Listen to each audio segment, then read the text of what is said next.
మరలి రమ్మని ఒక పాటను ఇలా పాడుకుంటూ వచ్చినటువంటి ఈ యొక్క పాట, దేవాది దేవుడు భూమి ఆకాశమును కలుగజేసినటువంటి ఆ దేవుడు ఈ మట్టితో మానవుని తయారు చేశాడు. మట్టితో దేవుడు మానవుని తయారు చేశాడు. ఎలాగనగా తన స్వరూపములో తన పోలిక చొప్పున మానవుని చేసినాడు. అలాంటి మానవుని ఎన్నో తోటలు ఉన్నటువంటి ఈ యొక్క మానవుడు ఆజ్ఞను అతిక్రమించి పాపము చేసి ఆ యొక్క ఏదైనా తోట నుంచి తరిమివేయబడ్డాడు. అనగా ఈ భూమి మీద మట్టితో చేరిన మానవుడు తిరిగి ఈ భూమి దగ్గర వచ్చిన కారణం బట్టి తిరిగి దేవుని దగ్గరికి ఈ యొక్క మానవుడు తిరిగి వెళ్ళాలి. మట్టికి మన్నైపోయిన ఆత్మ దేవుని దగ్గరికి వెళ్ళిపోతాది. కాటి యొక్క ఆత్మ ఎవరిదనగా దేవుడిది. వాని నాసికారంధ్రములో జీవాన ఉండగా నరుడు జీవాత్మ అయినాడు. ఆత్మ ఉన్నదే కాబట్టి భూమి మీద మానవులైన మనము భూమి మీద ఉంటున్నాం.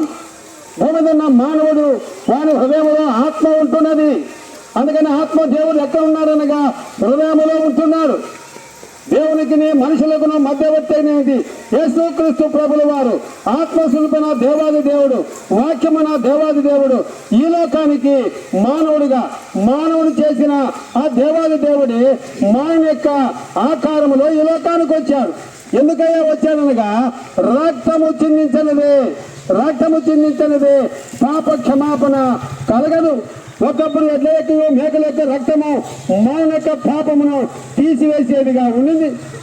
అందుకని ఇప్పుడైతే యేసుక్రీస్తు ప్రభుల వారు ఒకే ఒక బలి, ఒకే ఒక గొర్రెపిల్లగా లోక పాపమును మోసుకొని పోవు దేవుని గొర్రెపిల్లగా యేసుక్రీస్తు ప్రభుల వారు శిలువలో నీ కొరకే నా కొరకై కాళ్ళు చేతుల్లో శిరలు, తలకముల కిరీటం, హృదయంలో బలపు పోటు ఈ రీతిగా యేసు ప్రభుల వారు అరికాలు మొదలుగా నడినెత్తి వరకు కూడా దీపంతా నాగుల చేత దున్నబడినట్టుగా కోడాల చేత కొట్టబడి ఇంత ధవలవర్ణుడుగా ఉన్నటువంటి ఆ దేవాది దేవుడు నీ కొరకే నా కొరకే శిలువలో రక్తవర్ణుడుగా మారిపోయాడు.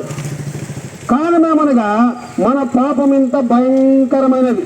మనం అనుకుంటాం ఉదయకాలం లేవగానే ఎన్నో స్నానాలు చేసి ఎన్నో సోపులు వేసుకొని ఎంతో సింగారించుకొని ఎన్నో పౌడర్లు ఎన్నో కొట్టుకొని మనం అనుకుంటాము మనంతటి అన్నగారు ఎవరు కూడా లేరనుకుంటాం. ఎంతవరకు దేవుని యొక్క ఆత్మ మనలో ఉన్నంత వరకే. ఎంత లోకములో ఎంత ఐశ్వర్యం ఉన్నప్పుడు కూడా, ఎన్ని యొక్క విధానం ఉన్నప్పుడు కూడా ఈ లోకం వదిలేవంటే ఈ మట్టి శరీరము తిరిగి మన్నైపోవలసిందే, మట్టికి మన్నైపోవలసిందే. ఒక మహాతల్లి ఇలా చెప్పింది, మేము మట్టిలో పెట్టమన్నారు. ఎందుకమ్మనగా మేము అగ్నితో కాల్ చేస్తామన్నారు. మంచి తల్లి, నువ్వు ఎలా చేసినప్పుడు కూడా ఈ మట్టి శరీరాన్ని ఎందుకు కాల్చున్నావో నీకే తెలియాలి. కాదు మట్టిలోనికి దేవుంది కాదు తిరిగి మన్నైపోవాలి. అందుకనే దేవుడు అన్నాడు, మానవా తిరిగి రావా, నా వద్దకు రావా, ఎలా వస్తావు? ఆజ్ఞాతికమైన పాపంలోకి జీతం మరణం. మానించిన మానవుడు దేవుని తండ్రికి వెళ్ళాలనుకుంటే పాప క్షమాపణ పొందే వెళ్ళాలి. తాను చేసిన పాపాన్ని బట్టి ఆ పాప క్షమాపణ పొందే తిరిగి దేవ సన్నిధికి వెళ్ళాలి.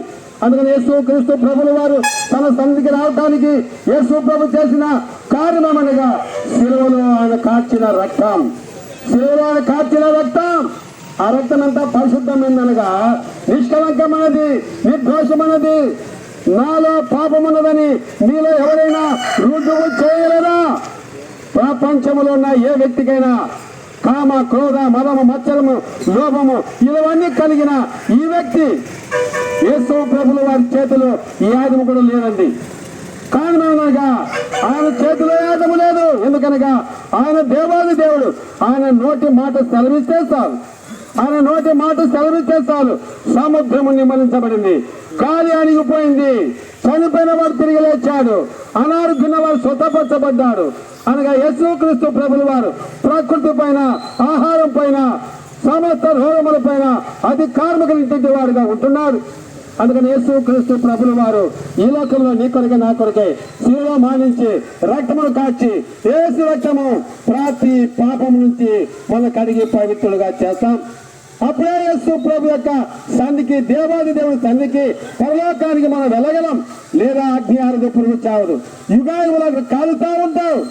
ఈ లోకములో సంపద అవసరమే, ఆరోగ్యం అవసరమే, క్షేమం అవసరమే. అయితే ప్రభు హృదయంలో ఉన్నాడా? యేసు ప్రభు ఉన్నాడా? ఉన్నాడు. ఆత్మదేవుడు హృదయంలో ఉన్నాడు. కానీ అది దురాత్మ. ఆత్మ కలిగించేటి వాడు ఏం చేస్తాడు తెలుసా? దేవుని ఆత్మతో సత్యంతో ఆరాధిస్తాడు. దురాత్మ కలిగించేటి వాడు పోషిస్తాడు, నష్టపరుస్తాడు, కీడు చేస్తాడు, ఎదుటి వ్యక్తిని ద్వేషిస్తాడు. కాబట్టి యేసు క్రీస్తు ప్రభుల వారు అందరినీ ప్రేమించాడు. యేసు క్రీస్తు అందరికీ ప్రభు, అందరికీ రక్తము కాచాడు. యేసు రక్తము ప్రతి పాపాన్ని కడుగుతాది.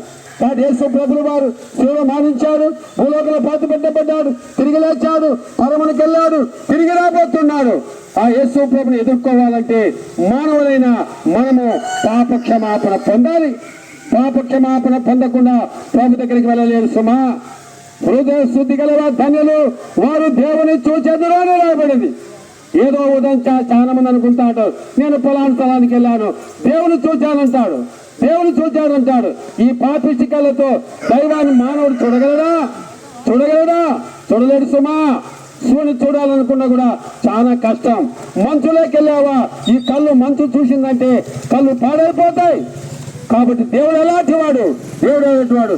మహాపరిశుద్ధుడు, ఎన్నో సూర్యుల యొక్క తేజస్సు కలిగినటువంటి వాడు. అందుకని దేవాది దేవుడు వాక్యమై ఉన్నాడు. అది ఎందుకు వాక్యమన్నాను? వాక్యము దేవుడు వద్దన్నాను, వాక్యమే దేవుడే ఉన్నాడు. ఆ దేవాది దేవుడితో మాట్లాడాలంటే పరిశుద్ధ గ్రంథం బైబిల్ అవసరం.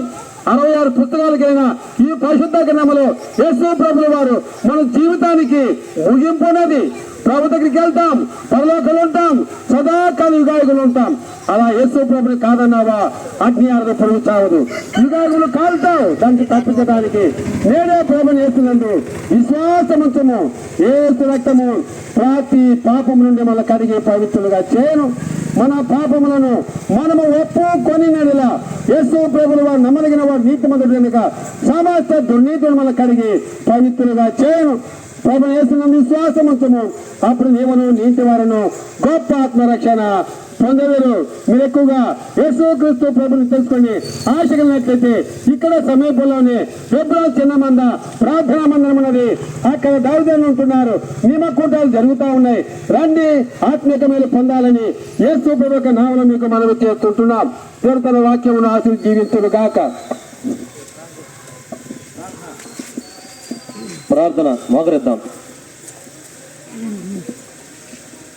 పరిశుద్ధుడా, పరలోకపు తండ్రి, ఘనమైన దేవ, మీ పరిశుద్ధ నామమునకు వందనములు, స్తుతులు, స్తోత్రం. నాయన గొప్ప తండ్రి, మీ సువార్త ఇనే భాగ్యం మాకు అనిపించిన వందనము, స్తుతులు, స్తోత్రం. నాయన ప్రయాసపడి భారం మోసుకొల్సిన సమస్త జనులారా నా ఎద్దుకు రండి, మీకు విశ్రాంతి కలిగిసిన మహా గొప్ప దేవుడు ప్రభువా.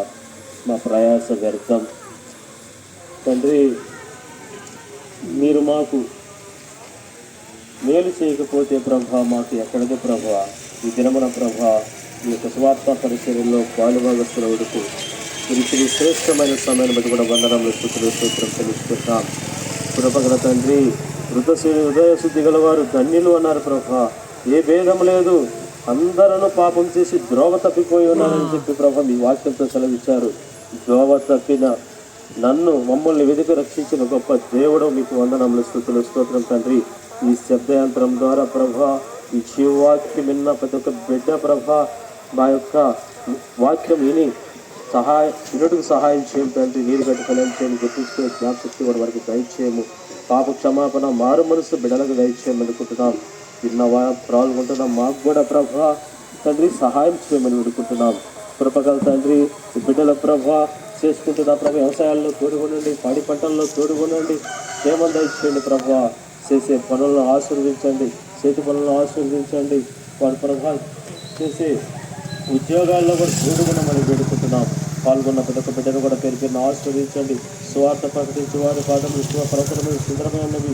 ఈ దినమైన ప్రభావ మేము పాల్గొన్నాము, ఇంకెవరైతే పాల్గొనలేదు వారు కూడా పాల్గొనడానికి సహాయం చేయమని మీ కృపణస్థాలకు అప్పగించుకుంటూ మీ జీవాక్యంతో ముందర తెలుసు మీ రక్షణ మాకు దయచేయమని వేడుకుంటూ నజరేయుడైన యేసుక్రీస్తు నామంలోనే ముక్తి గలదు.